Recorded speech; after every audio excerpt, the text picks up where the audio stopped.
At PAX East, Yoshi P hinted at some big changes for Dawntrail. While some of these were specific enough, he was definitely vague about a couple of things, no doubt to keep the surprise factor for launch.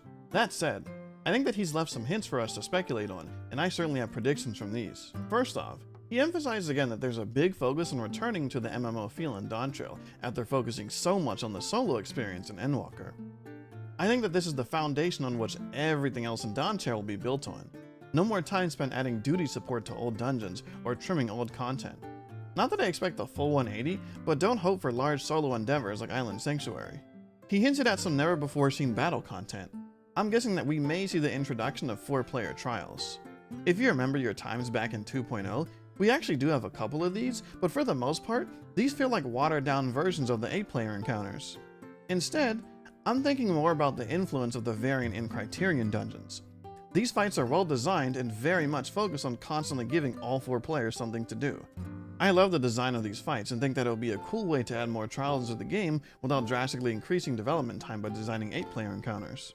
They could do these for bosses that aren't as important or substantial as normal trials, and it's a lot easier for groups of friends to do these since you don't need 8 people, which makes the extreme versions approachable as well. Besides, I'm willing to bet that there are people who like the Criterion content a lot, but wish that they didn't have to fight all of the ads or all of the bosses in a row, especially in Savage. It would also be nice for Party Finder players because you only have to rely on 3 people to know the fight instead of 7. A more wacky idea I had is if we got specific duties designed for Beastmaster. I don't know what to expect from this job aside from the obvious of taming creatures. If it's like Blue Mage, there will probably be a ton of unique abilities and playstyles for Beastmaster, so designing fights for the most experienced creature collectors with rewards could be really cool too. Without getting into any spoilers on the Boja storyline, I wouldn't mind if Lion showed up somehow. Aside from those things, maybe we get more large-scale raids similar to Delubin Regine and the Baldesian Arsenal. Players that have experienced these usually love them, but plenty are put off from ever trying them out because they are gated behind the relic exploration zones. This makes them impossible to tie into a daily roulette system, which would do wonders for the player counts for both of these encounters. It would be cool to get this more collaborative large-scale raiding experience to the masses, especially since all we really have are alliance raids, which aren't exactly the most engaging things when it comes to mechanical complexity and difficulty, which leads into the next thing that Yoshi P mentioned, and that's the difficulty of the combat itself. He made a comment about how the game can be kind of boring for him at times, with specific things like mentioning how mechanics are reused from fight to fight, or how hitboxes have gotten incredibly large, which they have. If you've raided a lot in Endwalker, you know exactly what he's talking about. Between this and a recent interview, a lot of people have been talking about how he's going to make the game harder, and I think that there's actually a lot more nuance to it, especially after his comments from PAX. Think about how many times limit cuts showed up in this expansion. He finds that these things lead to a less exciting experience and he wants to correct this going forward. I think it's safe to say that hitboxes will not be as big as they are now. As far as reused mechanics go, I expect to have a lot more weird things going on. Less limit cut in every fight and more unusual stuff like P10S Tank Busters or Devour from P5S. He goes out of his way to say that the intent isn't strictly to make things harder. It's more about making fights more interesting and coming up with situations where players will have to come up with various strategies working together to figure out how to get past the mechanic. To me, this means that we're getting a lot more puzzles and fights to figure out. Things that aren't necessarily hard to execute once you know what to do, but they might be tricky to figure out alone, hence needing the whole party to be paying attention and communicating with each other. This is where I want to remind you that we're actually getting a raid mechanic tool to help discuss and show strategies built directly into the game. I have no doubt that they plan on designing fights knowing that players will be able to use this now. I think that they really want to encourage having multiple approaches to a fight. It leads to a lot more player expression and creativity. And having the raid planner built into the game means that sharing strategies won't be as hard as having to watch a video or look up a paste bin. As far as the jobs themselves go, it seems like we should not expect to have a ton of crazy changes just yet. That's the vibe I got anyway. While previously, it has been stated that there will be changes to all of the jobs, it sounds like the bulk of any big overhauls will happen in 8.0 as they figure out how to handle progression past level 100. It does kind of make sense to tackle that later, since for all we know, we could be getting a level squish which could really change up the order in which we unlock skills. While I don't want to speculate too hard on what's going to happen in 8.0, I think that at the very least playing it a little safe this expansion might make a lot of sense, knowing that they're going to do big changes later anyway.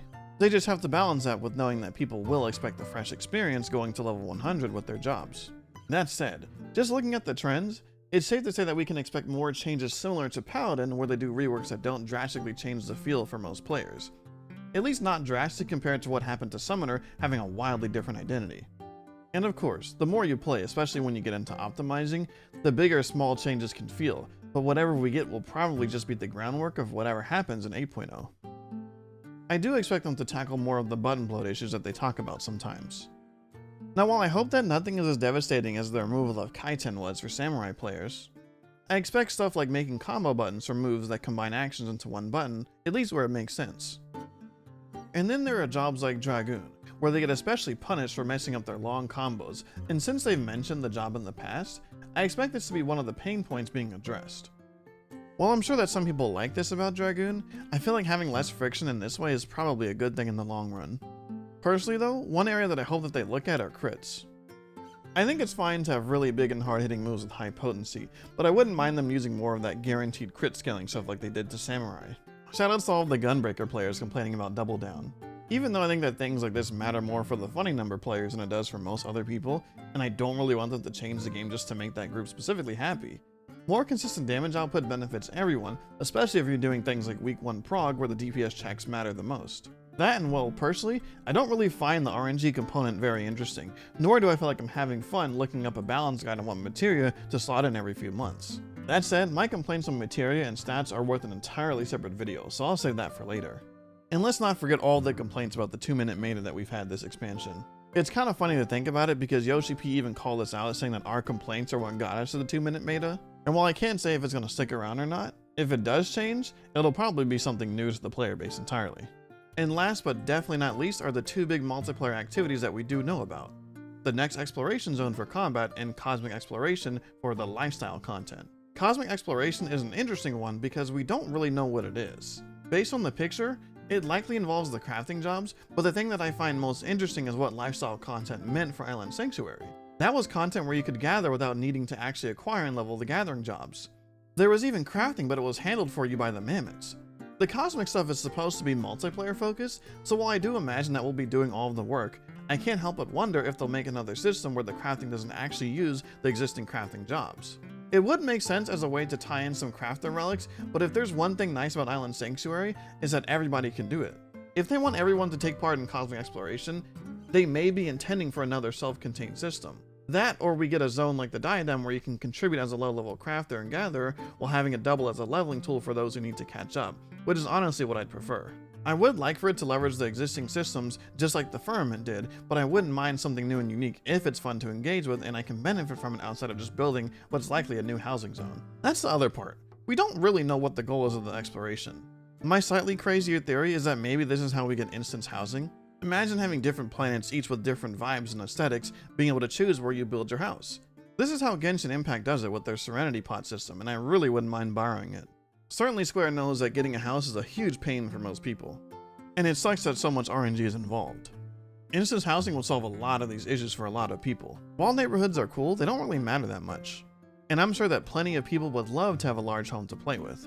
My only real concern with instance housing is don't make it like Island Sanctuary where you have to be someone's friend to visit. Currently, people will advertise their homes just so others can come check it out, or even if they're hosting a venue. Because of these restrictions, Island Sanctuary is useless for having people come to visit you for the most part, even though it has more outdoor housing slots than anything else. As far as the combat zone goes, it's easy to see where both Boja and Eureka did things well and where they didn't if you spend a lot of time in both.